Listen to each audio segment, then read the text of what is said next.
Hi, this is Corbin again. So, what is the power of story? Well, story shapes the way we see and understand the world around us and how we respond to what's going on around us. And if you want to know the power of that is seen in every war that was ever fought was fought based on a story that was being told. And every war that ever will be fought is based on a story that was being told. Cultures are shaped and molded and made the way they are because of story. Governments are formed because of a story. The way people live their lives is shaped as a result of the story. And all nations teach the story a little different. For example, America isn't a story in a vacuum, merely the American Revolution against the British tyranny.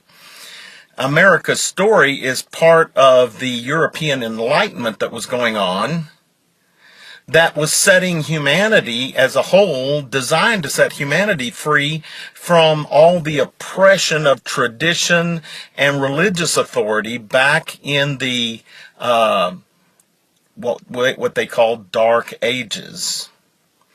And setting people free from the Dark Ages to explore their potential couldn't be done in Europe because Europe had been destroyed and ruined as a result of all that fighting and tradition and killing and hurting and maiming each other.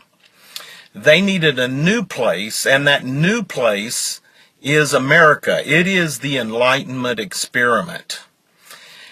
When human beings are set free from the tyranny of outside rulers, free to use their intellect and their talents and their abilities to be able to explore the possibilities, you have what's called a modern society.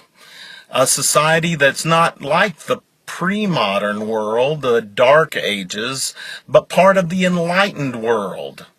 We don't see things like they used to. But that history, even though Americans may see it as the casting off of British tyranny, the Chinese see it as the culmination of their history and how they've responded to the revolution that was started by Mao Zedong. And if you go to Russia, you're going to get how they see the world is shaped by the story they tell. As far as they're concerned, it's history, looking at the same time frame that America is looking at its time frame. But according to Russians, it's overthrowing the czars and their tyranny and giving everyone the same opportunity to succeed based on the prosperity of the nation so that no one rules over somebody else. And if you go to Islam, you'll find that they have a whole set of stories about Abraham and his firstborn son Ishmael being a long line of prophets that was going to restore God's way to the world.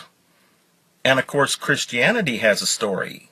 And if you stop and think about it, if you tell different stories, you're going to look crazy in how you respond to those things to people who don't understand the story that you're telling. So Americans look crazy to Muslims. Muslims look crazy to Americans. Everybody looks crazy to everybody else, because we don't hear the music they're dancing to. Hope you'll join with me. I'd like to follow this up just a little bit. Thank you.